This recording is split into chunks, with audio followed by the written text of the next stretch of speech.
Je m'appelle Maria Serra et j'ai appris tard que certaines journées se déplient comme un couteau. Ce matin-là, Ajaccio avait des reflets d'huile et de sel. Le soleil frottait sa lumière sur les façades, les Vespas traçaient des virgules rapides et l'air sentait le romarin échauffé. Livia, notre fille, avait proposé une balade à l'américaine, appareil photo en bandoulière, pour faire des clichés dignes d'un magazine. Elle avait un sourire de vitrine et des lunettes trop grandes, Marco un sac à dos gonflé où cliquetaient des bouteilles, des bars, des promesses de soins. Antoine, mon mari, 68 ans et la silhouette solide des vieux maçons, s'était laissé embarquer par tendresse. Moi, j'ai refermé la porte à clé avec ce petit geste superstitieux qui n'empêche rien, mais rassure les doigts. La route des sanguinaires était presque vide. Au loin, les îles ressemblaient à des proies endormies. Livia conduisait trop vite en chantonnant. Elle parlait de lumière, d'angle, de storytelling. Marco corrigeait le GPS d'une voix posée. Sur le siège arrière, je comptais mes respirations et je regardais la nuque de ma fille, ce gracieux tendon mobile qui m'avait autrefois attendri quand je lui attachais les cheveux avant l'école. On a garé la voiture à la Parata, le vent a découpé nos silhouettes et la marche a commencé comme un film qu'on aurait déjà vu. Le sentier des douaniers serpentait entre l'ardoise, les touffes de cystes, les éclats de mer. Livia allait devant, sûre du cadre, et nous plaçait presque comme des figurants. Là, maman, juste là, face au large, parfait. Elle s'agaçait si je tournais la tête sans prévenir, si Antoine restait trop près de moi. On veut de la spontanéité, mais pas le désordre, a-t-elle ri, et j'ai pensé que c'était une phrase étrange pour une promenade en famille. Marco restait en retrait, commentait la météo, cherchait un spot, et son sac à dos faisait un bruit de petite mécanique. J'essaie de me souvenir du moment exact où l'insouciance a basculé. Était-ce quand Livia a insisté pour que nous avancions un peu plus jusqu'au rebord de la corniche, pour le point de fuite? Était-ce quand Marco a vérifié, trop longtemps, l'orientation du vent, l'adhérence des semelles, la place du soleil à midi? Ou bien quand j'ai senti, à l'endroit du plexus, le même froid ancien qu'à Piana, 20 ans plus tôt, ce jour où l'on nous avait dit « accident », comme on ferme un cahier avec un mot trop petit pour tout ce qu'il cache. Antoine a posé sa main sur mon coude. « On est là pour la vue, pas pour faire les chamois », a-t-il dit avec son humour qui arrondit les angles. Livia a soupiré, a levé les yeux au ciel et s'est retournée vers nous avec le sourire large des publicités. « Faites-moi confiance, papa. Une photo et on repart. » Je me suis avancée d'un pas. Obéissante, une mère bien élevée. J'ai entendu Marco s'approcher derrière. Livia a reculé de 2 pas, téléphonant à la lumière. Le vent a forcé, la mer a blanchi. Et tout à coup, 2 forces ont convergé. Une pression nette dans mon dos, une main qui cherche le centre de gravité, un mouvement calculé, comme en danse, quand on vous emmène sans prévenir. Le sol a disparu. Mes bras ont cherché l'air comme on cherche une rampe dans un couloir éteint. Le corps d'Antoine a heurté le mien, nos souffles se sont noués et la chute a duré plus longtemps que mon courage. Je me souviens de la couleur des pierres en dessous, d'un bleu tournant au noir, du goût métallique dans ma bouche. J'ai eu le temps de regretter de ne pas avoir éteint la lampe de l'entrée. J'ai eu le temps de penser au cou fin de Livia, à ses colères adolescentes, au prénom que nous n'avions jamais prononcé trop fort quand nous parlions de notre fils. Le choc m'a fendu en 2. Un râle s'est échappé, sec, comme un tiroir qu'on tire trop d'un coup. Ma jambe a crié puis s'est tue. Antoine a roulé contre moi, les mains agrippées à ma veste. Sa bouche s'est penchée à mon oreille et sa voix est venue d'une profondeur que je ne lui connaissais pas. « Ne bouge pas, fais la morte. Pas un geste, Maria, respire bas. » C'était un ordre et une prière, la tranchée et l'église. Je n'ai pas discuté. Je me suis couchée dans la pierre, j'ai fait le vide, j'ai laissé ma respiration devenir un filet mince. Le vent passait au ras du rocher comme un animal qui hésite à mordre. Au-dessus, les voix ont monté, minuscules et aiguës. Livia appelait, mais pas mon nom.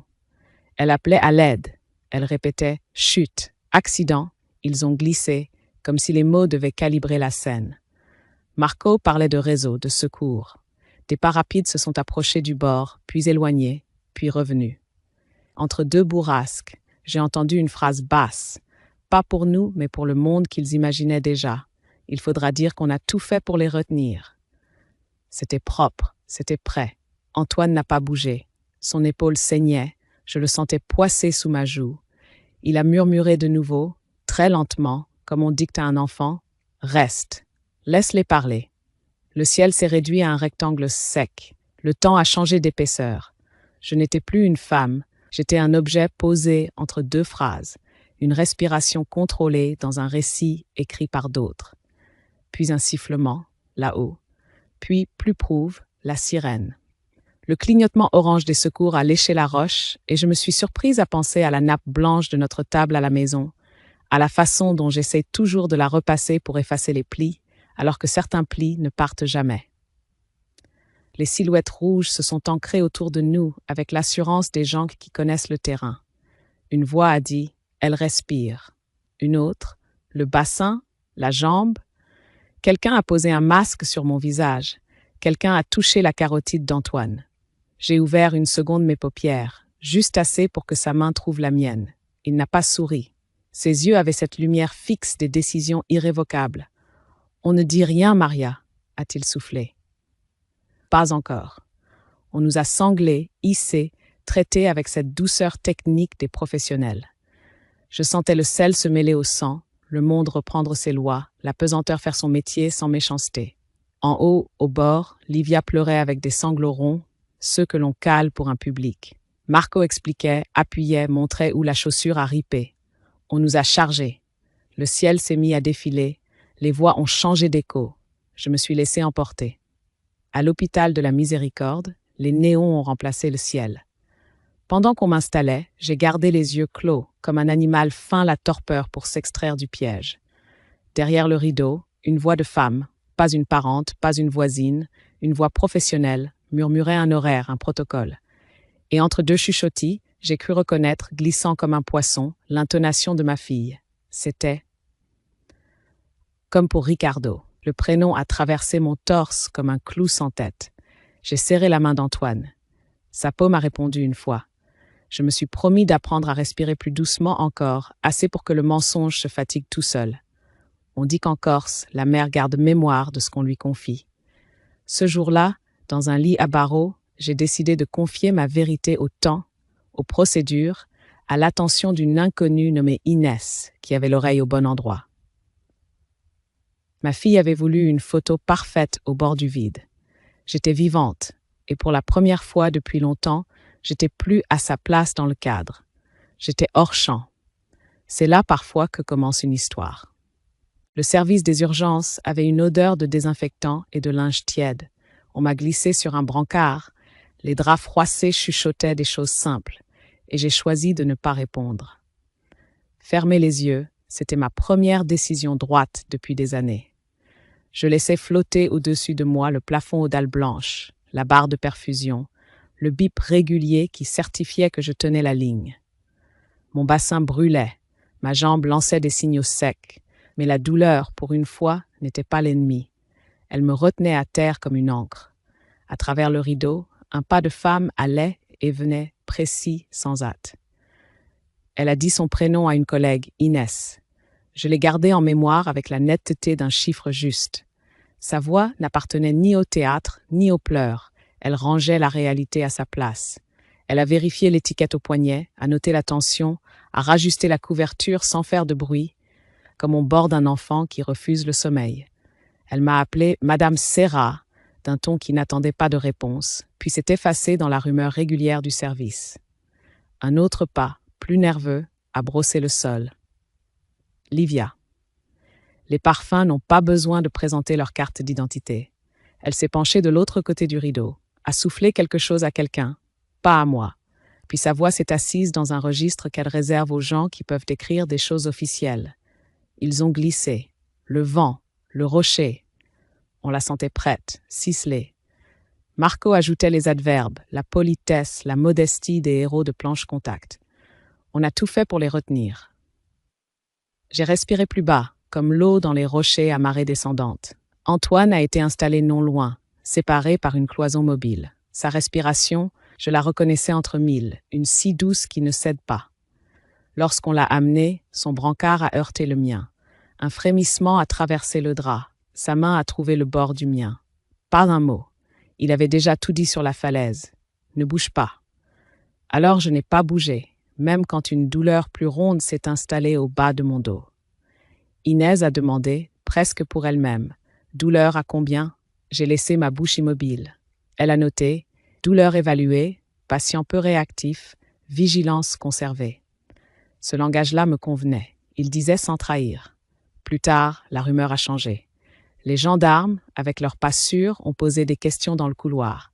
J'ai reconnu le mot parata, un horaire, le nom du cap. J'ai entendu Livia répondre avec ce calme d'animatrice qui explique les règles d'un jeu.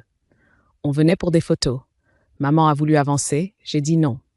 Les mots tombaient en ordre, comme les petites pierres blanches qu'elle jetait, enfant, pour retrouver le chemin qu'elle avait elle-même effacé. Inès ne bougeait pas, mais j'ai senti sa présence demeurer à portée de mon lit, comme une main posée sur un dossier. Livia a demandé à l'accueil qu'on filtre les visites parce que maman a besoin de repos et ne comprend pas toujours. Sa phrase a traversé le rideau comme une mouche têtue. Je n'ai pas ouvert les yeux. Un cliquetis de clavier a répondu. Inès a soufflé, poli mais net. Les décisions médicales appartiennent aux médecins. Un peu plus tard, j'ai perçu ses pas revenir, et sa façon de replacer mon oreiller avait l'air d'un serment silencieux. Antoine a demandé de l'eau. Sa voix était râpeuse, mais droite. On lui a approché un gobelet. À travers le mince espace entre deux rideaux, j'ai aperçu un bout de son front, ses cheveux gris en bataille, et cette immobilité conquise des hommes qui savent attendre. Une interne m'a parlé de radio, d'orthopédie, de probables fractures du col fémoral. J'ai laissé les mots me traverser comme une pluie fine, ne retenant que le rythme. Elle a ajouté que le chirurgien passerait. Les mots de médecine ont cette vertu d'élever la conversation au-dessus des fictions. L'après-midi a étiré sa lumière dans le couloir.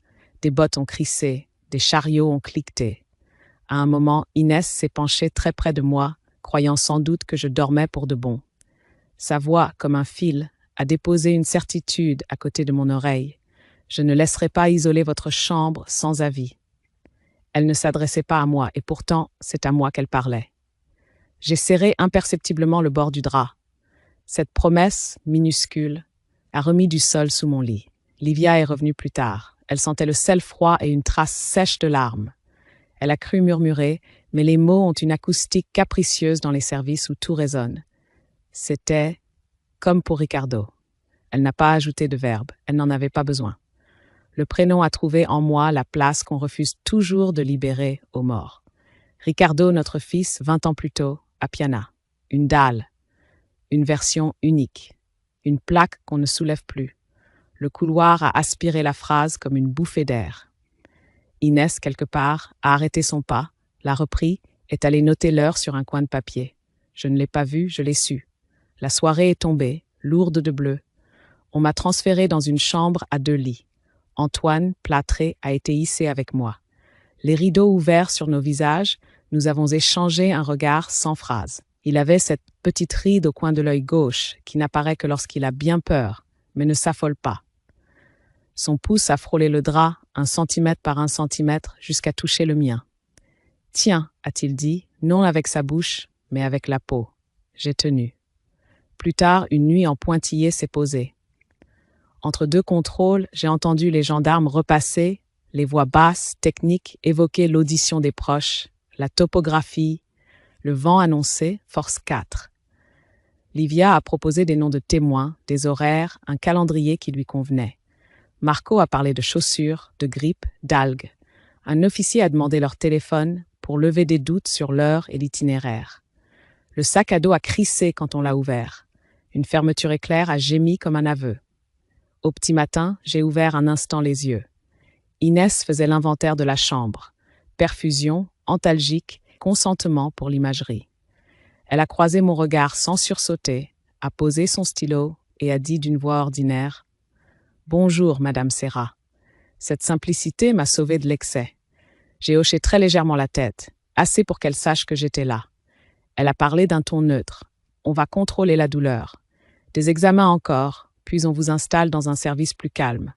Votre mari va bien, il dort. » Avant de partir, elle s'est tournée vers la porte, l'a entr'ouverte, a jeté un œil sur le couloir, puis, revenue près de moi, elle a posé sa main 1 seconde sur la barrière du lit. Ce n'était pas un geste de compassion, c'était un geste d'architecte. Elle posait un montant là où tout menaçait de pencher. Je l'ai laissé faire. À travers la fenêtre, un morceau de ciel laquait de bleu le bord du rideau. J'ai pensé que le monde avait survécu à la nuit et que je pouvais, pour une fois, lui confier le soin de pousser les murs à ma place. Livia, ce jour-là, n'a pas su que son prénom avait retrouvé un écho ancien dans un service où l'on consigne. Elle n'a pas su que le silence peut être une arme lorsqu'il s'appuie sur des oreilles loyales. Moi, j'ai décidé de n'être ni la mère suppliante, ni la victime bavarde. J'allais être la pierre qui ne bouge pas pendant qu'on mesure. Et l'on verrait bien ensuite ce que les mots, les vrais, feraient de la falaise. Je n'ai pas toujours su reconnaître l'emprise quand elle portait le masque de l'aide. Livia disait « On va t'organiser » et je trouvais cela rassurant, comme on trouve rassurant les mots qu'on connaît depuis l'enfance. Après la mort de Ricardo, nous avions mis des voiles sur les endroits trop lumineux. Depuis, ma fille avait pris l'habitude de choisir les voilages et de les tirer pour moi. C'était confortable. Jusqu'au jour où la main qui tire devient la main qui pousse. Les premières années, tout s'est fait sous couvert de saison. Marco, qui tenait un petit restaurant sur le Portino Rossi, avec des rêves plus grands que ses tables, avait des creux d'activité en été en hiver, des sommets en été et des fournisseurs qui réclament quand on oublie les factures. Maman, le temps que la saison démarre, tu peux, 1 fois, 2 fois, puis les virements provisoires sont devenus un calendrier. Je faisais des transferts en me disant que l'amour, c'était cela, être la marée qui revient combler les trous du sable. Pour simplifier, Livia m'a proposé une procuration sur ton compte courant, juste au cas où. J'avais dit oui, parce que le juste au cas où me protège de mes propres peurs. Elle l'a utilisé peu au début avec des SMS doux, on te rembourse demain, micro-avance. Je n'ai pas demandé demain. Demain est un pays où les mères n'osent pas poser de frontières. Puis, il y a eu la mode des papiers à anticiper. Livia est arrivée un dimanche avec un classeur gris. Il faut penser à l'avenir. Maman, tu sais, les chutes, la confusion. On te fait un mandat de protection future. Comme ça, je gère si tu n'es plus toi et on ajuste le testament, ça évite les disputes. Le mot confusion est resté suspendu entre sa bouche et ma table. Elle l'a déposé là avec un sourire tendre. J'ai senti, sans savoir encore lire complètement, que quelque chose glissait. Antoine, à côté de moi, triturait sa serviette. Il n'aime pas la paperasse. Il a l'air de s'y perdre comme d'autres se perdent en montagne. On verra avec le notaire, a-t-il dit. Inutile de presser. Livia a arrondi les choses. Bien sûr, papa, bien sûr. Les jours qui ont suivi ont été garnis de petits rappels. On prend rendez-vous? Je passe récupérer quelques documents. J'ai besoin de tes identifiants pour télécharger tes relevés. J'ai refusé les identifiants, poliment, en proposant d'imprimer moi-même ce qu'elle demandait. Elle a haussé les épaules, légère. Tu te compliques la vie. Peut-être, mais j'ai gardé mes clés. Un matin de marché, place Foch, j'ai croisé Livia devant l'étal du fromager. Elle avait ce pli impatient au coin de la bouche qui, enfant, annonçait une colère à venir. « Alors, ce mandat ?» a-t-elle demandé sans préambule. Ma bouche a répondu avant que ma peur ne la devance. « Non, Livia, on en parlera, mais pas maintenant, pas comme ça. » Le mot « non » a fait un bruit de porcelaine dans l'air. Elle a souri trop fort. « Tu vois, c'est pour ça que je m'inquiète. Tu changes d'avis d'un jour à l'autre. Tu oublies les choses. Tu te mets en danger. » Les clientes du fromager se sont tournées, intéressées. J'ai senti mes joues devenir trop présentes. Je n'oublie pas, ai-je dit. Je choisis. Elle a levé les yeux au ciel, puis plus bas, à voix juste assez haute pour que l'entourage l'entende. Maman est de plus en plus confuse, je m'en occupe. C'était une phrase propre, prête à être prise, une carte de visite à poser chez les commerçants. J'ai payé mon broxu en silence. Ce jour-là, je suis rentrée sans passer par la place des Palmiers. Je ne voulais pas que le vent emporte ma réplique. Les semaines ont poursuivi leur travail de rongeur, des oublis qu'on m'attribuait sans preuve. Tu n'as pas payé l'assurance? tu as perdu le courrier de la banque. J'ouvrais mon classeur, je montrais les talons détachables, les reçus, la régularité de mon écriture, et je rentrais mon indignation dans un tiroir. Je savais que si je laissais la colère sortir, elle servirait la narration adverse. Alors je rangeais. Ranger est une manière de résister. Un soir, Livia et Marco sont venus dîner. Ils ont parlé chiffres comme on parle météo, dans une langue qui se veut objective, mais qui a choisi à l'avance le type de pluie. La saison a été moyenne, a dit Marco. On pense à céder la gérance ou à changer de concept. Le banquier est d'accord pour étaler, a enchaîné Livia, mais il demande des garanties de sérieux. Si on montre que tout est carré chez toi, maman, c'est mieux. J'ai demandé ce que carré voulait dire. Elle a posé sur la table une liste. Procuration plus large, accès à mon espace client, autorisation de prélèvement temporaire pour équilibrer. Ma gorge a serré. J'ai répondu que je voulais d'abord voir Maître Orsini. Antoine a approuvé d'un grognement. Livia a claqué sa langue contre son palais.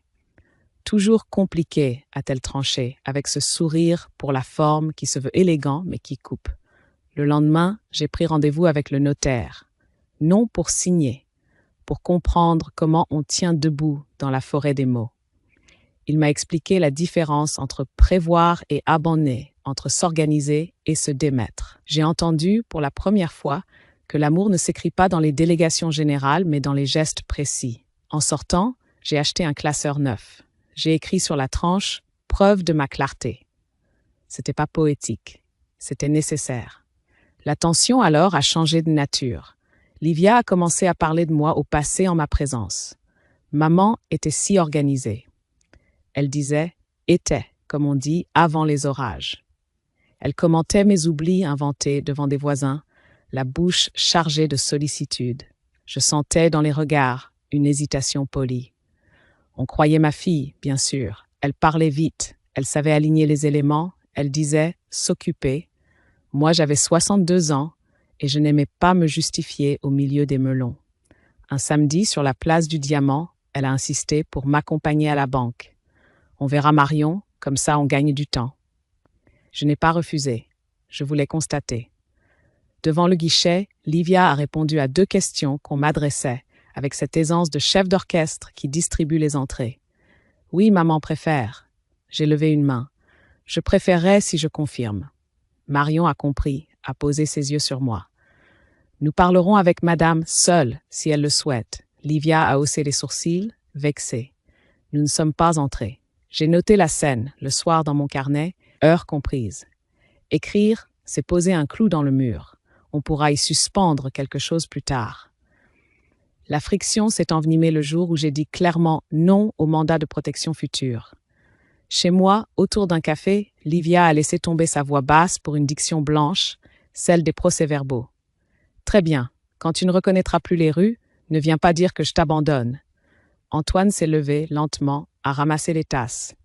« On n'en est pas là, Livia. » Elle lui a lancé un regard qui cherchait la faille. « Tu ne vois rien, papa. Tu ne vois jamais rien. » Le mot « jamais » était une pierre qu'elle me destinait, mais qu'elle a jetée sur lui parce que ma peau commençait à devenir plus dure. J'ai dormi peu cette nuit-là. J'ai repris les relevés, j'ai listé les virements provisoires depuis 3 ans, j'ai relié chaque somme à un message. Je ne cherchais pas à me prouver que j'avais raison. Je cherchais la colonne vertébrale de ma mémoire. À 4 heures du matin, j'ai allumé la bouilloire. Le sifflement a tenu la maison tranquille pendant que je signais mon premier vrai non avec un stylo noir sur une feuille blanche. Je refuse, à ce jour, toute signature de mandat de protection future. Je conserve mes comptes, mes codes, mes choix. J'ai daté. J'ai rangé et j'ai laissé ce papier dormir à sa place, comme un témoin discret. Le lendemain, au marché, Livia a recommencé son petit théâtre. Maman est perdue en ce moment, mais elle refuse qu'on l'aide. J'ai ouvert les yeux sur le ciel, j'ai laissé la phrase se dissoudre comme une bulle de savon. Un voisin m'a demandé si tout allait bien. « Très bien », ai-je répondu. Il a hoché, incertain. Je n'ai pas cherché à le convaincre. L'emprise se nourrit du public. Je l'ai renvoyé à la coulisse. La falaise n'était pas encore là. Elle approchait, lentement, sous la forme d'un cadre parfait qu'on ajuste 1 millimètre de trop. Ce jour-là, je ne savais pas qu'Antoine aurait à me souffler « fais la morte ». Je savais seulement que désormais, chaque geste aurait un double, sa version visible et sa preuve discrète. C'est ainsi que j'ai commencé à sortir de la maison que ma fille croyait avoir construite pour moi. Par la porte de service, sans claquer, en gardant les clés. Le lendemain de la première nuit complète.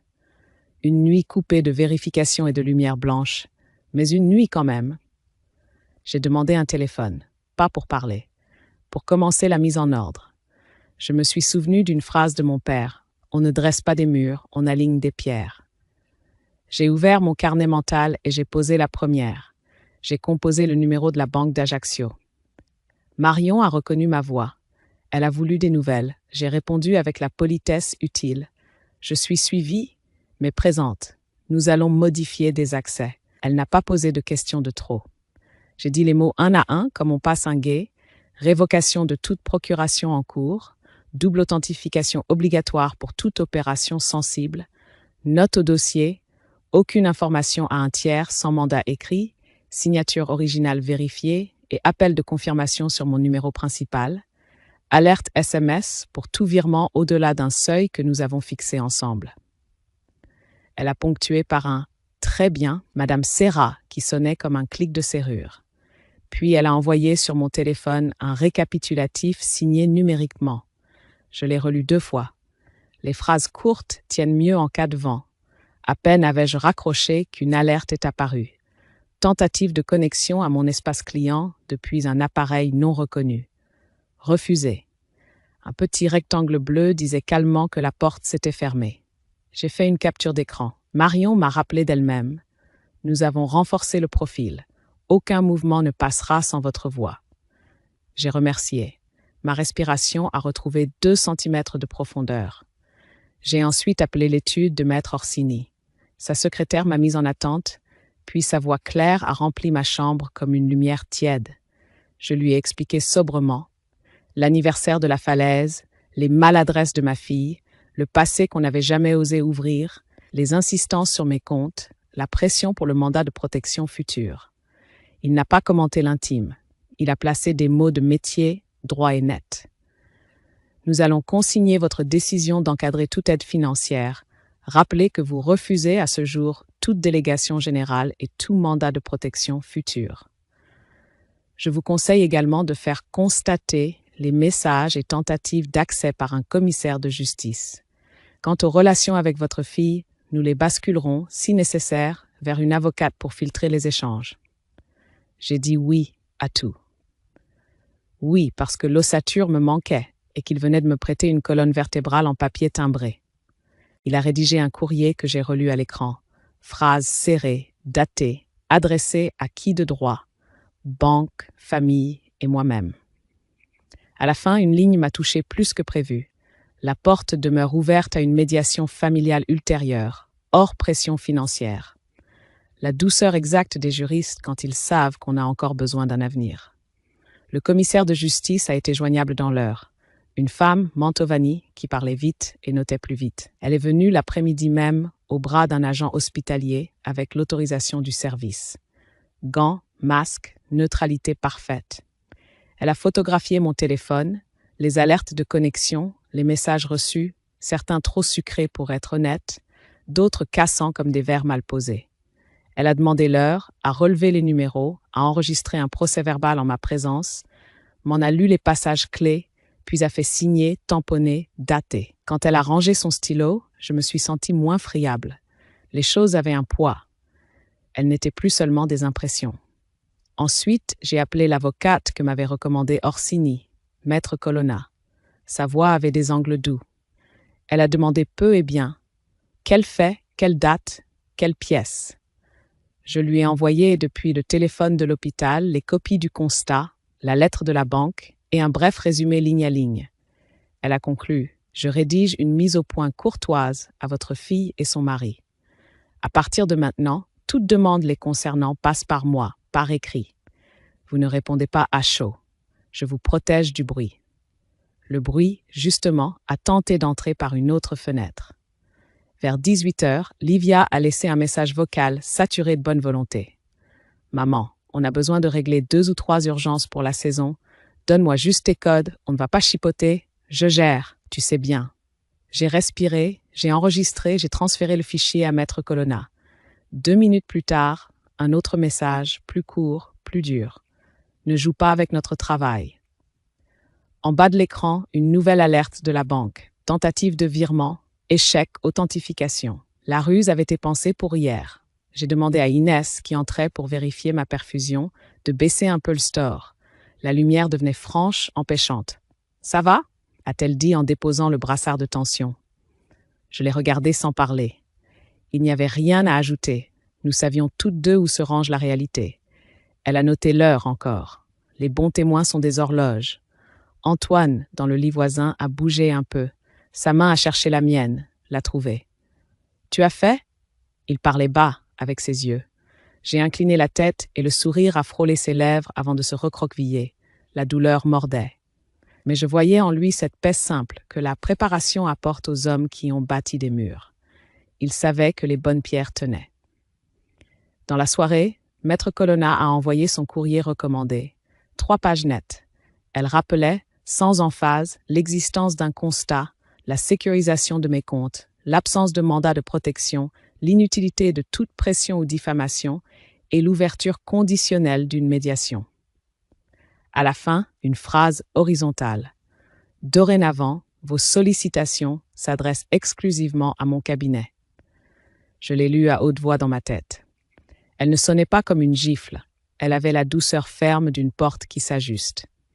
Le lendemain, la friction a fait des étincelles. Une publication sur les réseaux, signée d'une amie de Livia, laissait entendre que certaines personnes âgées s'entêtent au détriment de leur famille. Pas de nom, évidemment, mais la géographie faisait le reste. J'ai pris des captures, j'ai transmis. Quelques minutes plus tard, j'ai reçu un accusé du cabinet, mise en garde envoyée.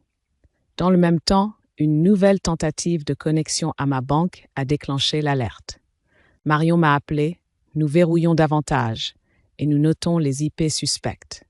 Je me suis sentie habitée par une armée silencieuse de mots exacts et de procédures utiles. Livia et Marco ont voulu passer 5 minutes à l'hôpital. Inès a regardé le dossier, a consulté le médecin, a filtré, non pour les humilier, mais pour m'épargner la tempête. Ils ont attendu dans le couloir. Je les ai devinés derrière la porte, à l'odeur de leur lac, à la vitesse de leurs phrases. Marco parlait de régulariser, Livia de responsabilité familiale. Je suis restée immobile. L'irritation a monté chez eux comme une fièvre mal contenue.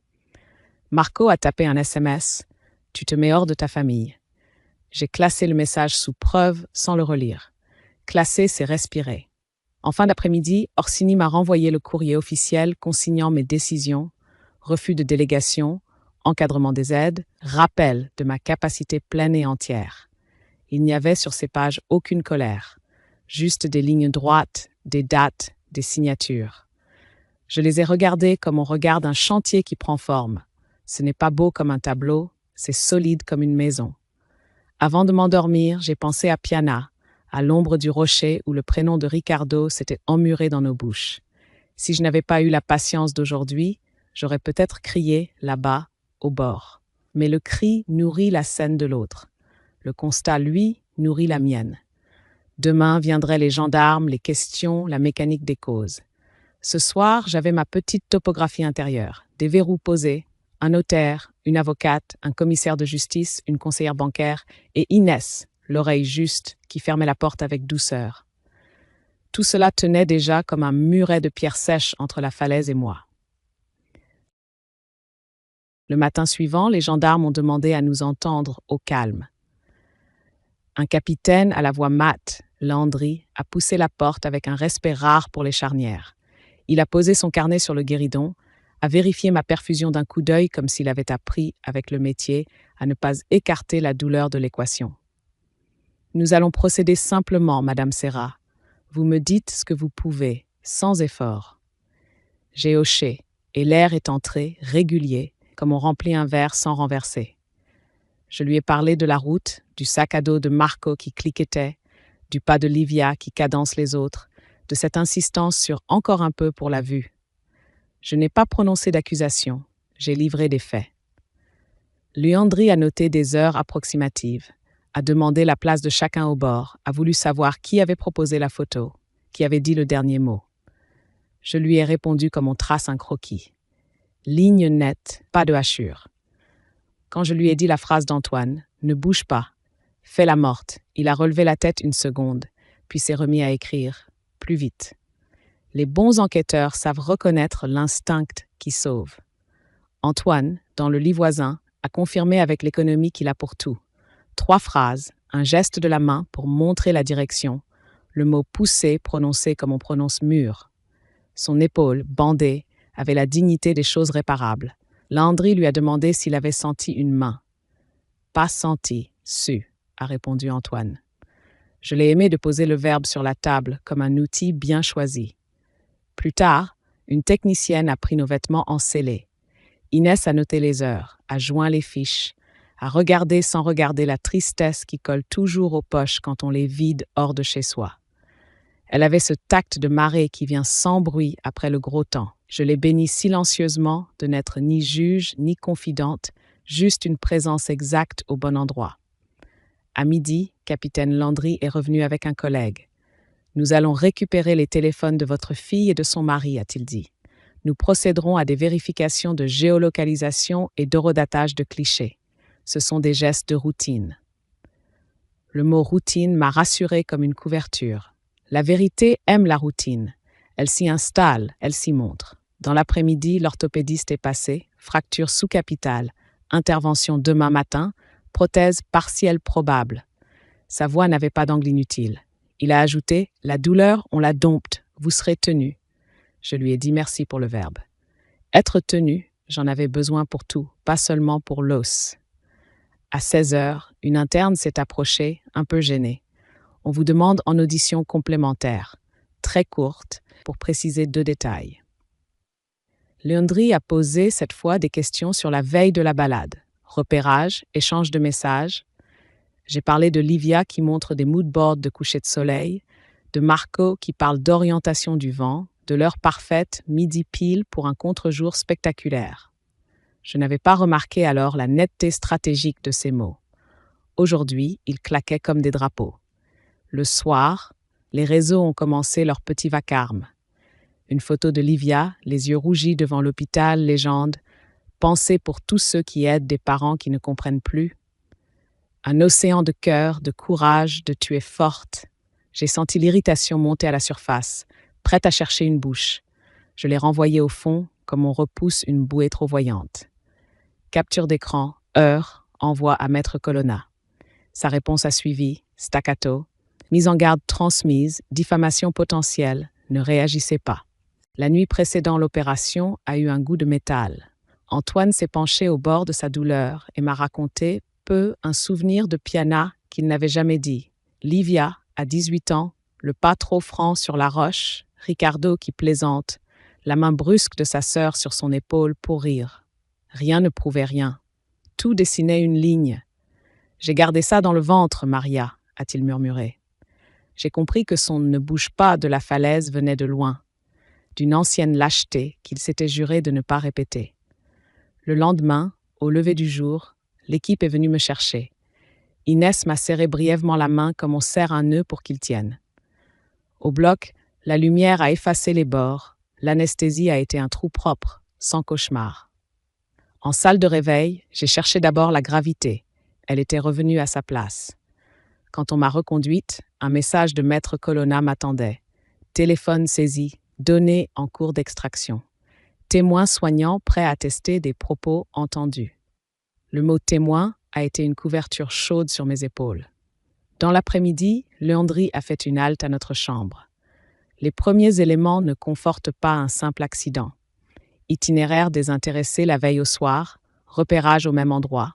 Sur l'appareil de M. Marco, des photos test sans sujet du bord exact. Il parlait calmement, comme on décrit à des élèves l'avancée d'une expérience. Nous poursuivons. Il a salué Inès en sortant. Cette politesse-là fait beaucoup pour la paix du monde. Livia a tenté alors une volte-face. Elle a demandé à me voir seule. Inès a consulté le médecin, a refusé. Ce n'est pas opportun aujourd'hui. 1 minute plus tard, Mon téléphone vibrerait si je l'avais eu en main. Sur le profil d'une amie, une vidéo courte où l'on me voyait de dos au marché, prise des mois plus tôt. Voix off, elle se perdait déjà. Je n'ai pas regardé. J'ai imaginé le tremblement de ses doigts quand elle poste. J'ai pensé, elle joue contre la montre et contre la loi. J'ai noté mentalement, P5, dénigrement public capture. Le fil se tendait, mais c'était moi qui tenais la bobine. Le surlendemain, on a fait venir un photographe de la gendarmerie pour une reconnaissance de lieu. Je n'y étais pas, bien sûr, mais l'idée que des pierres, des angles, des distances deviennent des lignes dans un rapport m'a apaisée. La vérité, parfois, est une affaire d'angle et d'ombre. Le vent s'écrie, la marche aussi. En fin de semaine, un détail a glissé comme une pièce dans un puzzle. La montre connectée de Marco a livré une fréquence cardiaque au moment de la chute, qui ne correspondait pas à celle d'un simple témoin. Un pic, un plateau, puis une baisse au moment exact où les secours arrivent. Landry, devant mon lit, a simplement dit « Ce sont des indices qui se regardent ensemble ». J'ai compris qu'il me demandait, sans le dire, de continuer à ne pas bouger. Le dimanche, la chapelle de l'hôpital a capté un peu de mon souffle. Pas pour prier contre quelqu'un, mais pour demander de la tenue. Inès m'a trouvé en train de plier et déplier le bord de ma couverture, ce geste que j'ai quand il faut que l'esprit se calme. Tout avance, a-t-elle dit sans préciser. Je lui ai répondu en inclinant le menton. Elle savait que je voulais dire merci. La semaine s'est close sur une phrase de Maître Colonna. Nous abordons la bascule pénale. Laissons la procédure parler. J'ai refermé les yeux. Au loin, j'ai entendu la mer. Elle battait le rocher, régulière, impartiale. Elle ne criait pas. Elle tenait. C'est ainsi que dans une chambre claire, la version accidentelle a commencé à se fissurer à la cadence lente des faits, et non à la vitesse des bouches. Le lundi suivant, un greffier est entré avec une chemise cartonnée couleur sable. Il a prononcé mon nom, celui d'Antoine, puis a laissé tomber sur la table une phrase qui a mis de l'ordre dans l'air. Ouverture d'une information judiciaire pour tentative d'assassinat sur ascendant. Juge d'instruction saisi. Les mots avaient le pas pesant et droit des gendarmes quand ils montent un escalier. J'ai regardé mes mains. Elles ne tremblaient pas. La procédure, désormais, avançait devant nous comme une route fraîchement tracée. Pas de raccourci, pas de fossé. Le juge nous a reçus au tribunal judiciaire d'Ajaccio, dans une petite salle claire, dépouillée comme une page blanche. Inès m'avait aidé à m'habiller. Un pantalon qui ne tire pas sur la cicatrice, un pull doux, mes chaussures plates. Antoine marchait lentement, mais il marchait. Nous nous sommes assis. La greffière a allumé un dictaphone. Le juge a rappelé qu'il instruisait à charge et à décharge. Cette phrase, j'aurais voulu la poser sur ma table de cuisine, à côté du sel. Elle gardait les bords. Il a posé des questions sobres, sans chercher l'émotion. L'heure du départ, la position de chacun, la météo, le vent, la phrase d'Antoine chuchotée dans la pierre. Il m'a demandé si j'avais perçu une main. J'ai dit la vérité nue. Je n'ai pas vu. J'ai senti. Il n'a pas souri, n'a pas soupiré. Il a noté, minutieux. Puis il a indiqué qu'une expertise médico-légale et biomécanique était ordonnée. Lésion, cinématique, compatibilité avec une chute auto-entretenue ou provoquée. Les mots semblaient dessiner, autour de mon bassin, un compas invisible. À la sortie, Antoine a posé sa main sur ma nuque, ce geste vieux comme notre mariage. « On y est », a-t-il dit. Il ne parlait pas du tribunal, il parlait de l'endroit exact où la honte se tourne vers la lumière. Sur le parvis, le vent venu du golfe avait l'odeur franche de la pierre mouillée.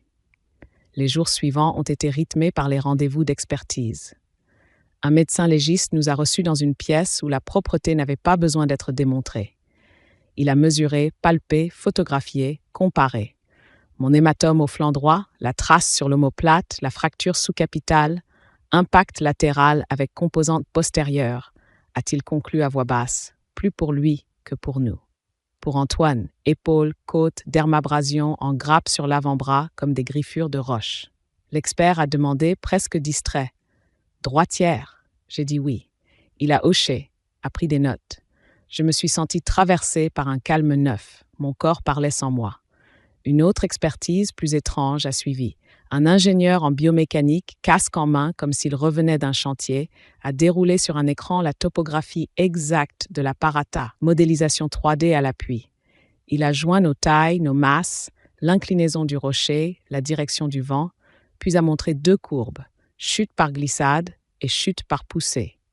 La première dessinait un mouvement hésitant aux vitesses variables, la seconde un départ net, un pic d'accélération, une rotation imposée.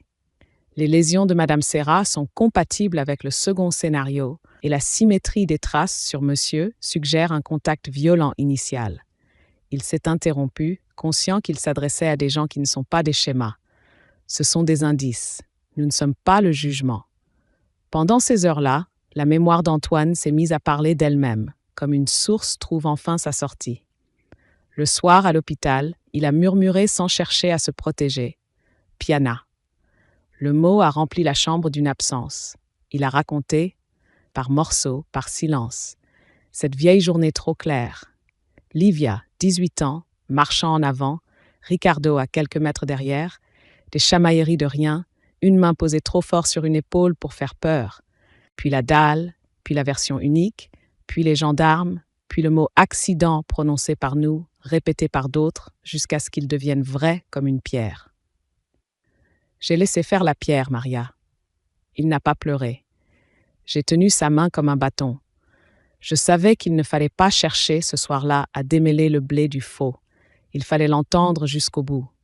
Le juge d'instruction a prudemment réclamé le dossier ancien pour vérification connexe, sans préjuger d'une réouverture, a-t-il précisé. Le vieux commissariat de Piana a retrouvé des photos sur papier, quelques témoignages mal rangés, des plans approximatifs. Rien ne criait. Mais quelque chose respirait autrement, maintenant que la tentative d'aujourd'hui éclairait l'hier par transparence. Le temps, parfois, n'enterre rien, il conserve au frais. Je me suis interdit d'espérer. J'ai appris à cet âge que l'espérance mal réglée casse les ressorts. Livia, de son côté, avait cessé la grandiloquence publique. Elle avait compris que chaque pixel devenait un clou dans le bois des procédures. Elle appelait moins, écrivait peu, se plaignait davantage à des amis qui, à leur tour, se taisaient un peu plus. Marco, lui, avait ce mutisme nerveux des hommes qui vérifient 100 fois les mêmes tiroirs en croyant qu'ils trouveront, à la 101e, un double fond. Le juge les a auditionnés séparément. Lieu des repérages la veille, à quelle heure avez-vous quitté le site? Pourquoi ce message ramène le téléobjectif demain? Les réponses s'abîmaient dans les détails. Un matin, la gendarmerie a organisé une reconnaissance partielle des lieux avec un drone. Les images revenaient au poste avec la netteté glacée des choses qui ne mentent pas. Un pan de falaise révélait en biais 2 zones de micro-égratignures parallèles, comme les marques d'un freinage inexistant. Le technicien a dit, en s'excusant presque, « On ne voit pas tout, mais ce qu'on voit est têtu. » Capitaine Landry, à notre chevet, a posé sa conclusion provisoire comme un verre d'eau. Votre instinct de ne pas bouger nous a offert le temps. Le temps nous parle. Entre 2 auditions, Maître Colonna passait nue comédie. Elle apportait des feuilles, des dates, des rappels en 3 lignes que je lisais comme on suit une partition. Ne pas répondre aux sollicitations hors avocat. Poursuivre la tenue des pièces. Attendre les résultats d'extraction des données. Elle m'a dit un soir, l'instruction n'est pas un théâtre, c'est un atelier. On polit, on ponce, on ajuste. Ce langage-là m'a tenu mieux que les analgésiques. Un détail, presque rien, a alors déplacé la perspective. Sur le téléphone de Marco, un mémo vocal oublié, noyé parmi d'autres, où l'on entendait Livia répéter à la hâte « Tu prends papa par le bras, moi je place maman pour l'angle, on dit qu'on a crié. » La phrase n'était pas un aveu limpide, mais un morceau de couture grossière. Le juge l'a versé au dossier avec l'indication « éléments corroborants à mettre en relation avec » et la liste des pièces. J'ai lu cette mention plus tard dans le cabinet de Maître Colonna. Le papier, ce jour-là, m'a paru respirer. Antoine, lui, a demandé à être entendu de nouveau sur Piana. Le juge a accepté, sans promesse. Mon mari a parlé d'un détail que seuls les remords gardent au chaud. La sandale de Ricardo, tombée à 10 mètres du corps, intacte, que personne ce jour-là n'avait cherché à comprendre. On a laissé la sandale parler seule, a-t-il dit. Le juge a noté, a rangé avec soin cette phrase sous une agrafe. Il ne faisait pas de la littérature, il conservait les bords. Dans le couloir du tribunal, j'ai croisé Inès par hasard. Elle sortait d'une audience prud'homale où elle soutenait sa sœur. Nous avons ri de la coïncidence. Elle a pris de mes nouvelles comme on prend la température d'une pièce. Vous tenez? J'ai répondu, je suis tenue. Ce n'était pas de la bravade, c'était un constat. Inès a touché mon avant-bras une seconde. Continuez à respirer bas. Le reste remontera tout seul. Le soir, à l'hôpital, j'ai ouvert la fenêtre sur le golfe. Les ferries dessinaient des lignes blanches dans l'eau, partis d'ailleurs, allant vers ailleurs, plein de gens qui ne connaissaient ni nos rochers ni nos chutes. J'ai pensé à Ricardo, à la place qu'il occupe en nous. Pas une chambre mortuaire, mais un couloir où passent encore les vivants. Si la justice ne pouvait rien pour lui, elle pourrait encore beaucoup pour la vérité qui lui appartient. J'ai glissé le prénom sous ma langue sans qu'il coupe.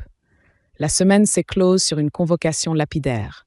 Reconstitution partielle à la Parata, date, heure. Je n'avais pas peur de retourner là-bas. La falaise, je la voyais désormais comme un tableau dont on a changé la lumière. Elle ne me voulait rien. Ce n'était pas elle qui avait des mains. Et si je devais poser une seconde fois mon corps dans sa géométrie, je le ferais avec la lenteur d'une preuve.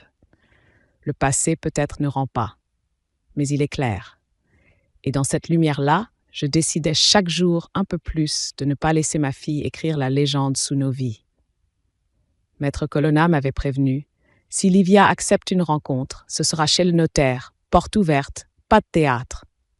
Vous répondez peu, vous notez tout. J'ai dit oui, non pour tendre un piège, mais pour retirer à la scène son rideau. Livia a accepté aussitôt trop vite, pour apaiser, a-t-elle écrit, et Marco a confirmé pour clarifier. Le rendez-vous a été fixé chez Maître Orsini, le jeudi à 10h. La convocation précisait l'objet. Échanges familiaux relatifs à l'aide éventuelle, rappel des décisions patrimoniales de Madame Serra, hors toute pression financière. Ces mots avaient la douceur d'un sol bien lavé. Le matin venu, la lumière s'est posée sur Ajaccio comme une main fraîche. Antoine, encore lent mais droit, a voulu m'accompagner. « Je te regarde tenir, c'est déjà beaucoup », a-t-il soufflé. Dans l'étude, le bois ciré sentait l'ordre. Orsini a serré des mains sans appuyer, a laissé la porte entr'ouverte, a installé tout le monde autour d'une table sobre. « Je vous écoute », a-t-il dit, et ce « je » n'était pas un piège. C'était un cadre. Livia a pris la parole avec la fluidité de celle qui s'exerce devant un miroir. Nous voulons le bien de maman. Elle change d'avis, elle se met en danger. Nous proposons simplement d'organiser une procuration large, le temps qu'elle se remette. Maître Orsini a rappelé, sans hausser le ton, l'existence de mon refus écrit, la consigne d'encadrement des aides, la possibilité d'une médiation familiale plus tard. Aujourd'hui, pas de délégation générale, pas de mandat de protection. Il a noté au passage que j'étais présente, cohérente, et que l'on ne présumait pas l'incapacité. Livia a souri de biais. Mais enfin, vous voyez bien. Elle a laissé la fin de sa phrase en suspens, comme une corde qu'on espère voir quelqu'un saisir. Marco a sorti un dossier rouge. Il l'a ouvert comme on dévoile une arme douce. Nous avons des chiffres, des échéances, un tableau de flux. Si Maria pouvait assurer un virement pont, 2 semaines, le temps que... Il n'a pas fini. Mon téléphone a vibré dans mon sac, une vibration courte connue. J'ai jeté un regard à Maître Colonna, assise en retrait. Elle a incliné la tête. Regardez. Sur l'écran, une alerte, tentative de virement depuis mon compte, montant précis, signature image scannée. Refusé. En dessous, un mail de Marion, notre conseillère, tombé exactement à 10h17. Essai de virement par mandat papier transmis depuis une adresse non répertoriée. Apparence d'imitation de signature. Aucune suite. Note de sécurité ajoutée. Souhaitez-vous dépôt de plainte? J'ai posé le téléphone à plat, écran visible, sans commentaire. Orsini a ajusté ses lunettes. « Nous sommes chez un officier public », a-t-il rappelé calmement. Je prends acte de cette alerte. Je note l'heure. Je vais en conserver la trace dans un compte-rendu d'entretien. Livia a blêmi d'un coup, puis a retrouvé un rose trop vif. « C'est un malentendu », a-t-elle tranché. « Quelqu'un a dû… » Elle a regardé Marco. Sa pupille a battu comme une aile prise. On trouvera d'où ça vient. Sa voix a voulu couler. Elle sonnait la fausse rivière. Maître Colonna a posé une feuille courte sur la table. Rappel de cadre. Elle l'a lu comme on déroule un fil. Pas d'accès au compte, pas de demande directe, aller-retour par le cabinet uniquement, et elle a montré mon téléphone du menton, signalement d'une tentative d'usurpation de signature à la banque. Orsini a écrit, précis, la mention, propos échangés sur l'aide, observation d'une alerte bancaire en séance, note circonstanciée à joindre au dossier familial. Ce n'était pas une accusation. C'était un fait dressé sur ses jambes. Livia, acculée par le propre vernis de sa politesse, a dérapé. Vous n'allez quand même pas nous laisser payer pour tout ce que vous nous devez. La phrase a claqué, nue, sans maquillage. Elle n'était pas préparée pour un notaire. Elle était faite pour les cuisines et les réseaux. Dans la pièce, le silence s'est posé comme un drap propre. Orsini a levé la tête, l'a tenue 3 secondes, puis a repris. Madame Serra ne doit rien. Elle a aidé. Ce n'est pas une obligation légale illimitée. Livia a eu un rire sec. Les mères doivent. J'ai parlé alors pour la première fois depuis le début de la séance. Les mères peuvent. C'est différent. Ma voix ne tremblait pas. Elle n'attaquait pas. Elle posait une frontière. À 10h40, l'agent d'accueil est passé discrètement pour me prévenir qu'un commissaire de justice, Madame Mantovani, pouvait se rendre disponible si le notaire souhaitait un constat des échanges écrits liés à l'alerte. Orsini a acquiescé, oui, pour figer la pièce électronique, horodatée. Livia a soufflé. On nous tend un guet-apens. Maître Colonna a répondu sans lever les yeux. On tient des bords. Antoine, à côté de moi, a posé sa main sur la table, bien à plat, comme on calme une planche. Ce n'est pas contre toi, Livia, a-t-il dit doucement. C'est pour nous. Elle a détourné le regard comme une enfant qui refuse la cuillère. Mantovani est arrivée 20 minutes plus tard.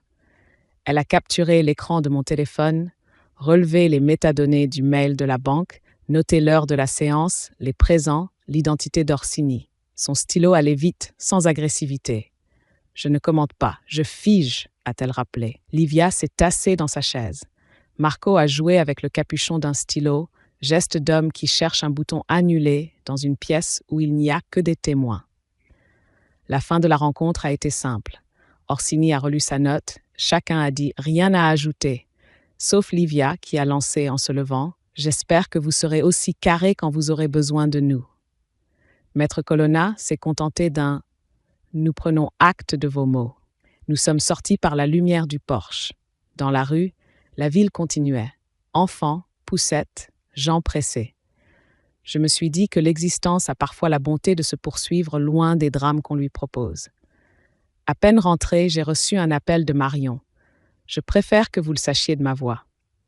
Le mandat papier nous a été transmis depuis une adresse postale louée à la journée, avec un courrier de couverture imprimé sans en-tête et une signature qui imite la vôtre ancienne, pas celle de vos derniers courriers. Nous avons bloqué. Souhaitez-vous que je dépose un signalement au service conformité et que je vous adresse un modèle de plainte? J'ai dit oui, posément. Elle a ajouté « Je note également que ce matin, quelqu'un a tenté de se connecter à votre espace depuis un terminal déjà signalé. » Sa précision m'a tenu debout. En fin d'après-midi, Maître Colonna a expédié une nouvelle mise au point. Mention de la tentative d'usurpation, rappel du cadre, proposition d'une médiation familiale plus tard hors présence de tout document bancaire. Livia n'a pas répondu. Sur les réseaux, une amie a posté une phrase que j'ai reconnue de très loin. Certains veulent faire de la famille un tribunal. J'ai fait une capture, sans amertume. La justice, la vraie, avait désormais son mouvement propre. Le soir, Antoine a caressé le rebord de ma chaise. Tu as tenu. J'ai pensé à la mer, à la parata, à la façon dont les vagues finissent par polir même les angles qui se croyaient définitifs. Dans mon carnet, j'ai écrit « Chez le notaire ». Livia a dit « Vous nous devez ». Orsini a dit « Non ». La banque a dit « Refusé ». Le commissaire de justice a dit « Constaté ». C'était une petite liturgie de mots simples. Il n'y avait pas de victoire dedans. Il y avait un sol. Et, pour la première fois depuis longtemps, j'ai su que je pouvais dormir sans craindre qu'une main dans la nuit vienne redessiner ma signature. Le lundi d'après, la mécanique a quitté le terrain des suppositions pour entrer dans la ferraille. À 11 heures, capitaine Leandri est apparu au pied de mon lit, dossier mince, regard droit. Madame Serra, Monsieur Serra, nous vous informons qu'au vu des éléments réunis, Livia D. et Marco R. sont placés en garde à vue. Les mots ont traversé la chambre sans frapper. Ils n'étaient pas une victoire. Ils étaient un poids posé exactement là où il fallait. Leandri a précisé les chefs provisoires, sa voix comme une règle. Tentative d'assassinat sur ascendant, escroquerie et tentative d'escroquerie en bande organisée pour les manœuvres sur vos comptes. J'ai pensé aussitôt à Marion, à son mail sec et propre, à l'alerte horodatée chez le notaire. La paperasse venait d'entrer dans le sang. La garde à vue à sa liturgie. Droit notifié, avocat appelé, repas mesuré, entrevue courte, nuit sans rideau. Je n'étais pas là, mais j'ai su, à la ponctualité neuve des coups de fil de Maître Colonna, comment la pièce avançait d'un pas égal. Il conteste sans cohérence. Livia nie la poussée. Marco nie l'imitation de signature. Nous laissons parler la procédure. Elle ajoutait par instant de petites phrases qui tenaient plus que des calmants. Les téléphones sont sous-scellés, extraction en cours. Les réquisitions opérateurs confirment les repérages la veille, les empreintes sur l'enveloppe du mandat papier, en analyse. Dans l'après-midi, les perquisitions ont commencé. L'appartement de Livia et Marco, quartier des Cannes, a livré une table où le désordre faisait semblant d'être la vie. Sur un coin, selon le PV que j'ai lu plus tard chez Maître Colonna, des feuilles de planning contenues, coucher de soleil, spot sur la parata, post Instagram famille courageuse. Dans un tiroir, une liasse de courriers, prêts à signer imprimés sans en-tête. Sur un ordinateur, un dossier nommé sanguinaire, où dormaient des clichés, tests de la corniche, métadonnées bavardes à l'appui. Rien n'était spectaculaire. Tout était têtu. Au commissariat, la ligne s'est tendue. À l'heure du dîner, un procès-verbal d'audition mentionnait une phrase de Livia qui m'a frappée par sa propreté. Nous avons crié. Nous avons tenté de retenir. Elle la répétait presque mot pour mot, comme à l'hôpital, comme sur le sentier, comme on récite une consigne. Face à elle, l'OPJ posait des objets de la veille. Le téléobjectif, acheté 2 jours plus tôt, la montre connectée de Marco qui dessinait un pic-pile à l'instant du départ, le mémo vocal où l'on entendait prendre papa par le bras. Le dossier ne criait pas. Il respirait. La nuit fut pour eux ce que l'hôpital est pour nous. Un sol froid qui oblige à regarder droit. Le lendemain, le juge d'instruction a reçu les gendarmes, puis a fait venir Livia et Marco sous escorte. À la porte du bureau, j'ai croisé le regard bref de Leandri. Nous proposons la mise en examen. Je ne suis pas entrée. Je me suis assise dans le couloir où passent les anonymes et les chagrins. Antoine, à mes côtés, respirait en cadence. « On ne se réjouit pas », a-t-il dit. J'ai hoché. Nous avions trop connu le goût des mots qui débordent. Dans la salle d'à côté, la greffière a appuyé sur enregistrement. Le juge a rappelé encore à charge et à décharge. Livia a d'abord nié, puis déplacé, puis joué la corde fine de la confusion maternelle. Le juge a cité Inès. Il a posé le prénom de Ricardo comme on pose un galet exact au milieu d'un chemin. C'était une manière de parler, a murmuré Livia. Le mémo vocal a suivi, détaché de sa buée d'intention. L'avocat de Livia a tordu un peu la langue, a parlé de montage, d'interprétation. Le juge a noté à discuter, cette façon d'agrafer sans trancher qui rend les théâtres inutiles. Pour Marco, la passe a été plus sèche. L'imitation de signature se heurtait aux habitudes de sa main. Une boucle en trop, un S qui trahissait. La montre connectée, elle, n'est pas sensible au plaidoyer. Je cours parfois sur place quand je stresse, a-t-il tenté. Le juge a relevé le sourcil du milieu. À l'heure exacte du glisser, il n'a pas haussé la voix. Il a simplement aligné les chiffres. Minutes, secondes, latitude, altitude. La géométrie, à la fin, ne discute pas. La mise en examen est tombée en fin de matinée, comme un couvercle nécessaire. Livia et Marco ont quitté la salle dans un froissement de papier et de tissu. J'ai vu, à travers la vitre, l'ombre d'un geste. La main de Livia qui cherche l'avant-bras de Marco pour se souvenir du monde horizontal. Je n'ai pas cherché son regard. Je n'avais plus de rôle sur cette scène-là. Vint alors l'instant des mesures. Le juge a saisi le JLD pour un débat de détention. Je n'ai appris qu'après, par la voix posée de Maître Colonna, la ligne choisie. Pour Marco, détention provisoire, risque de concertation frauduleuse et de pression. Pour Livia, contrôle judiciaire strict, interdiction de contact, interdiction de se rendre à la parata, obligation de pointer, remise du passeport, caution. On aurait pu inverser. On a choisi de tenir la corde par les deux bouts, éloigner celui qui bricole, encadrer celle qui parle. Je n'ai pas levé les bras au ciel. J'ai pensé à la petite Inès, qui, ce même jour, a pris sa pause plus tard pour passer déposer une attestation au greffe, propre, datée, où elle écrit sans pathos ce qu'elle a entendu dans le couloir, ce qu'on a voulu lui faire, filtrer mes visites pour mon bien, ce qu'elle a refusé. L'infirmière n'était pas un personnage secondaire. Elle était la couture fine qui empêche la robe de craquer au premier mouvement. Le soir, Ajaccio avait une lumière presque indécente de beauté.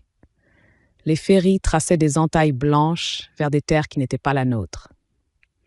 Sur mon chevet, 3 papiers tenus par un trombone, la notification de mise en examen, la copie de la décision de contrôle judiciaire, la mention de la détention provisoire.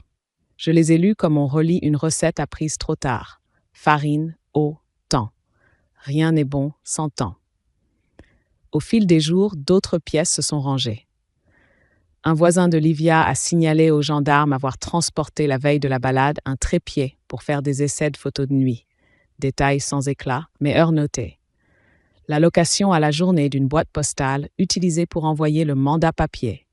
Preuve collectée par Marion, transmise au service conformité de la banque, recopiée au dossier avec la netteté d'un trait.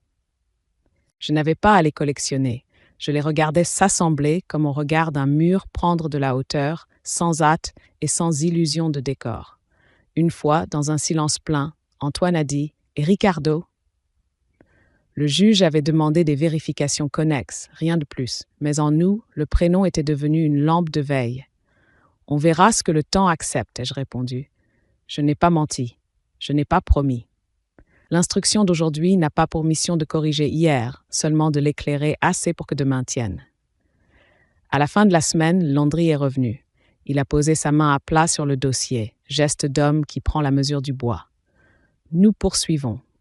Reconstitution ordonnée. Il a ajouté plus bas, votre silence du premier jour a tout changé. J'ai pensé à Antoine sur la pierre, à sa voix basse, à son « fais la morte ». Ce n'était pas une ruse. C'était une stratégie de survie qui offrait à la vérité le temps de se poser. La nuit, j'ai dormi enfin sans rêver de la marge de la falaise. Je rêvais d'un chemin en terre battue derrière la maison de mon enfance, bordé de pierres sèches. On ne s'y perd pas. On y pose les pieds à l'endroit où d'autres ont posé les leurs. Au réveil, Inès a souri à mon poule. « Régulier ?» a-t-elle dit. Dehors, la mer tenait le rocher avec la patience des choses vieilles. Et en moi, quelque chose, doucement, apprenait de nouveau à tenir sans s'agripper. Le temps de la justice n'a pas l'allure d'un galop. C'est une marche où chaque pas se vérifie lui-même. Nous nous sommes constitués partie civile par l'entremise de Maître Colonna. Une signature, une date, une adresse au greffe et la sensation en sortant du tribunal d'avoir mis notre nom à l'endroit où l'on nous attendait, pas sur une pancarte, sur un registre. La reconstitution a été ordonnée pour un matin pâle. Nous ne sommes pas allés au bord. La topographie se rejoue avec des distances de sécurité, des cordeaux, des rubans, des mannequins articulés, un drone qui veille.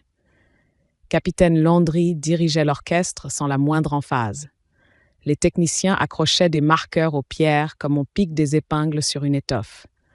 Le vent, ce jour-là, ne criait pas. Il donnait la note. On a replacé les positions d'après nos déclarations, on a mesuré l'appui des semelles, on a filmé le départ des mannequins sous poussée et glissade. L'ingénieur biomécanicien, casque au coude, a montré du doigt la rotation du bassin, la vitesse angulaire, la façon dont un corps pris part plus franc qu'un corps qui lâche. Je n'ai pas senti de triomphe. J'ai éprouvé ce curieux soulagement des élèves quand enfin la démonstration tient debout sans qu'on la tienne. Livia assistait, derrière la barrière, sous contrôle judiciaire. Elle gardait la position extérieure d'une femme qui refuse la caricature. Manteau sobre, cheveux tirés, lèvres pâles. Marco n'était pas là. Détention. À un moment, une bourrasque a déplacé un marqueur. La technicienne l'a remis exactement, à l'aide d'une photo du matin même. Livia a laissé tomber, sans s'adresser à personne. On n'était pas si près. Le greffier a levé la tête. Il a noté. Dans son stylo, rien ne tremblait. Les semaines d'instruction ont empilé des strates. L'attestation d'Inès, propos à l'hôpital, tentative d'isolement de chambre, le constat de Mantovani, alerte, capture, horodatage, les pièces de la banque par Marion, mandat papier suspect, boîte postale louée à la journée, échec d'authentification, les extractions des téléphones, repérage la veille, mémo vocal au conditionnel devenu trop précis, les expertises, légistes et biomécaniques, et cette habitude, désormais, de voir les choses entrer dans des chemises cartonnées qui pèsent leur poids.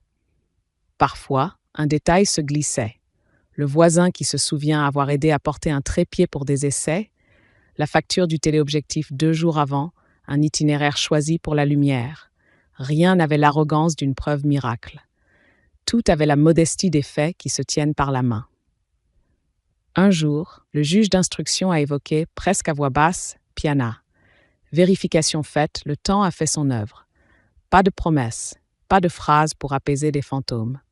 J'ai remercié de n'avoir pas à espérer contre le mur du droit. Nous n'étions pas venus ressusciter, nous étions venus éclairer. Puis, l'instruction a été close. Une ordonnance de mise en accusation a renvoyé Livia et Marco devant la cour d'assises pour tentative d'assassinat sur ascendant d'un mec avec la mention des faits financiers connexes renvoyés au tribunal correctionnel. J'ai relu cette ordonnance comme on relit une page qu'on a écrite sans savoir qu'on écrivait. Nos mots, nos silences, les témoins, la géométrie, tout s'y retrouvait ajusté. Maître Colonna nous a préparés. À l'audience, vous dites peu, vous dites vrai, vous ne répondez pas au pic. La cour écoute mieux la phrase qui ne cherche pas à convaincre. Le jour venu, la salle était claire, sans théâtralité excessive. Les assesseurs, le président, le jury populaire, l'avocat général, les robes noires qui vont et viennent comme des oiseaux sérieux. Nous nous sommes assis au premier rang, côté partie civile. Je sentais le poids de ma cicatrice comme un rappel utile. On n'improvise pas avec un corps. L'audience a la lenteur d'une ouverture d'aquarelle. Le président a rappelé les faits, la qualification, la présomption d'innocence. On a entendu Landry, sec, précis, ni pour ni contre. L'ingénieur a parlé sans jargon, il a montré des courbes, les a traduites en gestes avec ses mains. Là, ça part, là, ça se retient. Le légiste a évoqué l'angle des impacts, l'absence d'algues sur nos semelles, la propreté d'une poussée. Inès a dit de sa voix qui tisse, les mots de Livia dans le couloir, la demande d'isoler pour mon bien, son refus. Marion a déposé sans plainte, les alertes, la procédure, la boîte postale louée, la signature ancienne tentée. Mantovani a cité son PV comme on cite une partition, sans fioriture. Orsini, enfin, a décrit la scène au notaire, l'alerte qui arrive pendant l'entretien, la phrase qui claque, vous nous devez, la note circonstanciée. Chacun, à sa place, a tenu sa ligne, rien n'a débordé. Quand est venu mon tour, j'ai dit peu, la marche, la main d'Antoine sur mon coude, le sac qui cliquette, la phrase simple de mon mari, ne bouge pas, la respiration comme un fil quand la pierre vous prend. J'ai prononcé Ricardo une fois, sans l'accrocher à cette audience, juste pour que son prénom ne tombe pas dans le puits. L'avocat de Livia a tenté d'étirer mon senti en infirmité de preuve. Le président a rappelé que les expertises, les indices, les contradictions s'étaient déjà parlé entre eux. Je n'ai pas répondu à l'ironie. J'ai regardé la table. On y voyait la trace des verres posés depuis des années, comme des cercles concentriques de patience. Livia a parlé, ou plutôt, elle a alterné les registres. L'offense, on nous fait un procès de famille. La pitié, je voulais aider. La fuite, c'est le vent. La stratégie, maman ne se rend pas compte. Sa voix s'est brisée sur la phrase fixe de l'avocat général. Vous avez répété, madame, mot pour mot, partout. Nous avons crié. Nous avons tenté de retenir. Or, les téléphones disent autre chose. L'ingénierie dit autre chose. Les alertes bancaires disent autre chose. Qui de vos mots ou de ces objets doit-on croire? Elle n'a pas su où poser ses mains. Marco a peiné plus encore. Face à sa propre montre, à la boucle de la signature, au mémo vocal, il a cherché l'oxygène dans des peut-être qui ne tiennent pas dans une salle où le temps est cadencé. L'avocat général n'a pas crié. Il a demandé la condamnation pour tentative d'assassinat sur ascendant, rappelant la préparation, la mise en scène, l'atteinte au lien le plus nu. Il a proposé des peines longues et des interdictions de contact strictes. Le verdict est tombé en fin d'après-midi avec la gravité que j'attendais. Coupable, tentative d'assassinat sur ascendant, 20 ans de réclusion pour Livia, 18 pour Marco. Interdiction de nous approcher, de communiquer, de remettre le pied à l'apparata. Dommages et intérêts à notre bénéfice, montant que je n'ai pas retenu, pas par vertu, par économie d'âme. Le président a ajouté, d'une voix qui sait la fatigue des jours, « La justice n'est pas la vengeance, elle est la garde-fou. » J'ai pensé aux murets de pierres sèches sur les chemins corses. Ils ne hurlent pas, ils tiennent. En sortant, la lumière sur Ajaccio avait une couleur exacte. Nous n'avons pas célébré. Nous avons marché jusqu'à un banc face au golfe. Antoine a posé sa main sur la mienne. « On n'a pas gagné, a-t-il dit doucement. On a cessé de perdre. » J'ai hoché. Dans le soir, je n'ai pas cherché la mère. C'est elle qui est venue, par son bruit d'atelier, lisser un peu la journée.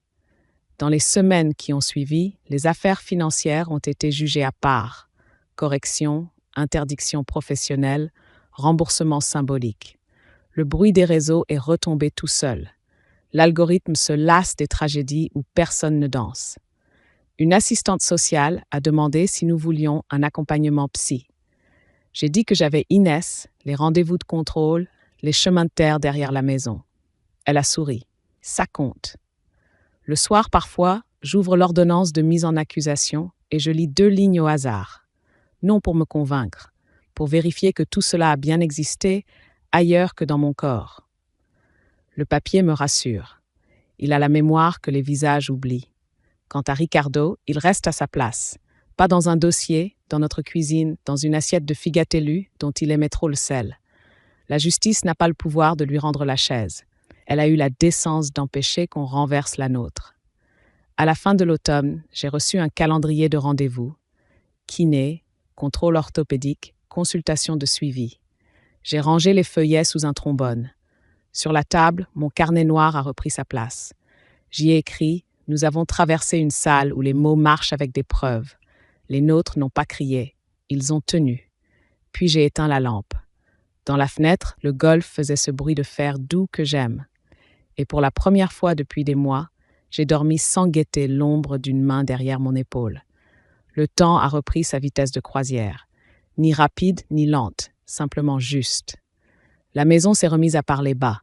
La cafetière qui claque, la chaise qui grince, le courrier qui glisse sous la porte. Antoine a réappris la patience avec sa rééducation. Ses gestes mesurés ont mis une musique austère dans nos matinées. Moi, j'ai apprivoisé ma cicatrice comme on apprivoise une couture. On ne tire pas dessus, on la respecte, et peu à peu, elle cesse de réclamer la parole. Ajaccio respire par ses fenêtres ouvertes. La mer, certains jours, paraît laver la ville de tout ce qu'elle sait. Je ne crois pas aux absolutions. Je crois au Karcher doux. La routine, les marches, la lumière exacte d'une fin d'après-midi sur la place Foch. Nous n'avons pas déménagé. On nous a conseillé la distance. J'ai choisi la verticalité. Rester, mais autrement. Les trajets à l'hôpital sont devenus plus rares. Inès me fait signe parfois de l'autre côté d'un couloir, lève la main en salut minuscule, et cela me suffit comme preuve que la bonté ordinaire tient mieux que les déclarations. Marion, à la banque, a classé nos alertes dans un dossier clos. Elle m'a rendu, avec un sourire, la pile de papier que j'avais apportée au cas où. J'ai gardé le classeur par superstition. On ne jette pas une barque qui a servi. Le notaire, maître Orsini, a proposé de revoir notre testament, non par vengeance, par hygiène. Nous avons prévu des legs en nature pour la paroisse qui nourrit les sans-abri l'hiver, une somme pour une petite bourse d'études au lycée Fesch, au nom de Ricardo, discrètement, sans plaque. J'ai refusé les grandes phrases gravées. Les noms, à force d'être sculptés, deviennent durs. Je préfère qu'ils circulent sous forme d'aide souple. Quand nous avons signé, Orsini a dit « voilà », simple, et j'ai pensé à toutes les fois où j'avais rêvé d'un mot net posé à la fin d'un désordre. Livia est en prison, Marco aussi. Les courriers arrivent en recommandé protocolaire, plein de délais et d'imbroglio qu'on traverse sans jouer à l'avocate. J'ai reçu une fois une lettre d'elle, par la voie officielle. Elle ne demandait rien, ne reconnaissait rien, Elle parlait du froid de la cellule et du bruit de la nuit. Je n'ai pas répondu. Pas par rancune, par fidélité à la ligne que j'ai dessinée en sortant de l'hôpital. Répondre aurait ranimé un théâtre, replacé ma chaise sur des planches qui brûlent. Le silence que je lui adresse n'est pas une punition, c'est un garde-corps. Il nous protège toutes les deux de cette pente où les mots, chez nous, ont toujours glissé trop vite. Parfois, des connaissances changent de trottoir. D'autres traversent pour dire bon courage. Je n'en veux à personne. La ville n'est pas un tribunal, elle est une place. Chacun y passe avec son panier de pain et ses nouvelles du jour. J'ai appris à ne plus m'expliquer. Quand on m'interroge sur l'affaire, je réponds « La justice a parlé » et je montre la mer. Elle n'a pas d'avis, elle a démarré. L'hiver a ramené son odeur de cheminée. Antoine, un soir, m'a demandé s'il fallait pardonner. J'ai regardé longtemps le bord de notre table, les cernes du bois, traces de verre, de repas, de devoirs d'écolier. Pardonner, ai-je dit, ce n'est pas ouvrir la porte. C'est ôter le crochet de fer qui te déchire le ventre quand tu bouges. Il a hoché, a posé sa main sur la mienne. Nous n'avons pas parlé de Ricardo. Nous avons laissé sa chaise tranquille. Elle appartient à quelqu'un qui ne revient pas. On ne s'y assoit pas pour lui. On la contourne avec respect. Au printemps, j'ai repris le sentier des douaniers avec Antoine, mais par la partie basse, loin des falaises, près des touffes de cystes et des lézards qui tirent la langue à la météo. Nous marchions sans commentaire, comme des gens qui sont déjà tout dit et qui gardent leur force pour le paysage. Une fois, je me suis arrêtée pour regarder les îles sanguinaires. Elles n'ont rien fait. Elles étaient là, exactement comme il le fallait. Un couple de touristes a demandé où est la meilleure vue. J'ai indiqué la marche la plus simple, celle qui n'oblige pas le souffle à mentir. La nuit, désormais, je dors. J'ouvre parfois mon carnet noir pour vérifier une date, non pour revivre. J'y trouve la trace de mes noms et la carte des démarches. Banque, commissaire de justice, notaire, avocate, gendarmerie, juge d'instruction, expertise. C'est un atlas de pierres sèches. Si je le prête un jour, ce sera à quelqu'un qui a besoin d'un plan plus que d'un roman. Je n'ai pas l'ambition d'enseigner. J'ai l'obsession de transmettre ce que la peur tente toujours d'effacer. J'ai repensé à la phrase d'Antoine sur la roche. Ne bouge pas. Fais la morte. Elle pourrait passer pour une lâcheté. Elle a été ma stratégie de vie. C'est en cessant de nourrir la scène par des cris que je l'ai vidée de son pouvoir.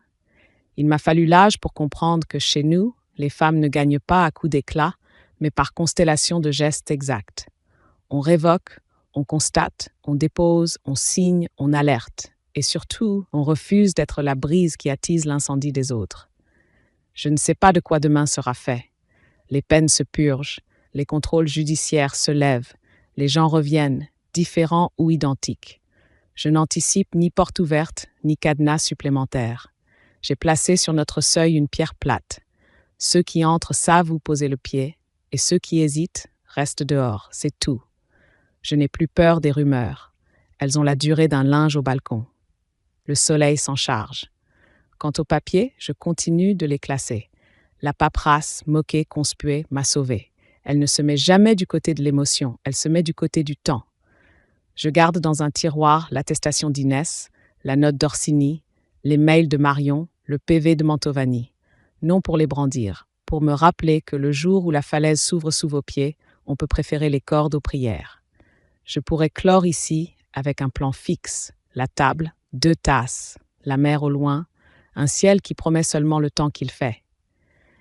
Mais je veux parler à voix claire, pour ceux qui se taisent encore, ceux qu'on tient par amour, ceux qu'on pousse pour leur bien, ceux qu'on classe confus parce qu'ils disent non trop doucement. À toi, la femme de 60 ans qui stocke des virements provisoires dans une mémoire fatiguée, tu n'es pas une banque, tu es une personne. Tu as le droit d'écrire « non » avec un stylo et de le faire exister dans la vraie vie. À toi, consomme de signer pour aller plus vite. La vitesse est l'allié des manipulateurs. Ralentis, appelle ta banque, ton notaire, une avocate, demande un commissaire de justice pour figer les insultes polies et les menaces molles. À toi qui crains qu'on t'accuse de froideur, la loi n'est pas froide, elle est tempérée. Elle met une table, elle distribue des verres, elle dit à chacun où s'asseoir. C'est tout ce que nous demandons quand le sang se mêle de trop près à l'argent. À toi qui as avalé des phrases comme des pierres, tu nous dois, tu te perds, laisse-nous faire. Rends-les à la mer. Elle sait quoi en faire. Et quand on voudra t'en offrir d'autres, réponds en 10 mots qui tiennent dans la main. Je t'aime, mais mes comptes sont à moi. Puis range ton téléphone, va marcher, reviens, classe une feuille, respire. Le monde n'appartient pas à ceux qui crient le plus fort. Il appartient à ceux qui tiennent leur bord. On m'a demandé si je me vengeais. Je dis non. La vengeance, c'est vouloir que l'autre tombe dans le même trou que vous. Moi, j'ai comblé le trou. J'y ai versé des preuves, des dates, des signatures, des noms de personnes exactes. Inès, Marion, Mantovani, Orsini, Léandri, Colonna. J'ai tassé avec le de l'appel et j'ai passé le chemin. Je m'appelle Maria Serra. J'ai 62 ans passés, un mari qui marche un peu plus lentement qu'avant, un fils dont le prénom ne se brise plus quand je le prononce, une fille à qui la loi a mis des bords. Je n'ai pas de morale à vendre. Je n'ai qu'un message pour celles et ceux qui ont longtemps confondu l'amour avec l'abandon de soi. N'attendez pas la falaise. Posez dès ce soir la première pierre. Révoquez, constatez, signez, alertez. Votre vie n'est pas un décor pour l'ambition des autres. Votre silence n'est pas un consentement. Votre douceur n'est pas une caisse où l'on se sert. Et si un jour, au bord d'un rocher ou d'une phrase, quelqu'un cherche à vous pousser avec un sourire, souvenez-vous, la mer ne demande pas qu'on la défie. Elle demande qu'on la regarde en face, qu'on nomme le vent, qu'on mesure la marche. Alors seulement on peut avancer, sans cri, sans héroïsme, mais entière.